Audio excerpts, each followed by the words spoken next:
உங்கள் குழந்தையோட பால் பொருட்களை ஒழுங்காக நீங்கள் கவனிக்கலைன்னா கன்ஃபார்ம் சர்ஜரி தான். 5-6 வருஷத்தில் விழுந்து முளைக்கிற பால் பல் தானே, சொத்தை வந்தால் எதுக்கு அந்த பல்லை காப்பாற்றிட்டு பல்லை எடுத்துடலாம் அப்படின்னு எனக்கு உங்களுக்கு தாங்க இந்த வீடியோ. வாங்க பார்க்கலாம். என் பேர் டாக்டர் சுசி விஜயராஜ், விஜயா பல் மருத்துவமனை. பொதுவாக ஒரு பால் பொருட்களானது 5 வயசுலேருந்து 13 வயசுக்குள்ளே விழுந்து முளைக்கும். ஆனால் ஒவ்வொரு பொருட்களுக்கும் ஒரு டைமிங் சீக்வன்ஸ் இருக்குது. அந்த டைமிங் சீக்வன்ஸில் பால் பொருட்களானது விழுந்து முளைக்கலைன்னா கன்ஃபார்ம் அங்கே தான் ப்ராப்ளம் ஸ்டார்ட் ஆகுது. உதாரணத்துக்கு 9லேருந்து 10 வயசுக்குள்ள விழுந்து முளைக்கிற சிங்கப்பல்னாலும் சரி, 11லேருந்து 13 வயசுக்குள்ள விழுந்து முளைக்கிற கடவாப்பல்னாலும் சரி, அந்த டைமில் விழுகாமல் 5 வயசுலேயே சொத்தை உருவாக்கி அந்த பல்லை காப்பாற்றாமல் நீங்கள் அப்பயே எடுத்துட்டிங்கன்னா பல்லானது எலும்புக்குள்ளேயே புதஞ்சிரும்.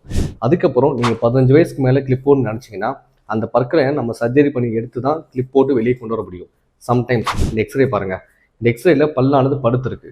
இந்த மாதிரி கண்டிஷனில் இருக்கும்போது உங்களால் கிளிப் போட்டு கூட அந்த பல்லை வெளியே எடுக்க முடியாது. சர்ஜரி பண்ணி ரிமூவ் பண்ணி தான் நீங்கள் கிளிப் போட்டு உங்கள் பற்களை சரி பண்ண முடியும். அதனால் பால் பொருட்களான அப்படின்னு நினச்சி நீங்கள் கவனம் குறைவாக இல்லாமல் அதுக்கு உண்டான கவனத்தையும் கொஞ்சம் கூடுதலாகவே கொடுங்க. உங்களுக்கு இதை பற்றி ஏதாவது சந்தேகங்கள் இருந்தால் கீழே இருக்கிற கமெண்ட் செக்ஷனில் மென்ஷன் பண்ணுங்கள். மேலே இருக்கிற நம்பருக்கு காண்டாக்ட் பண்ணுங்கள். நன்றி.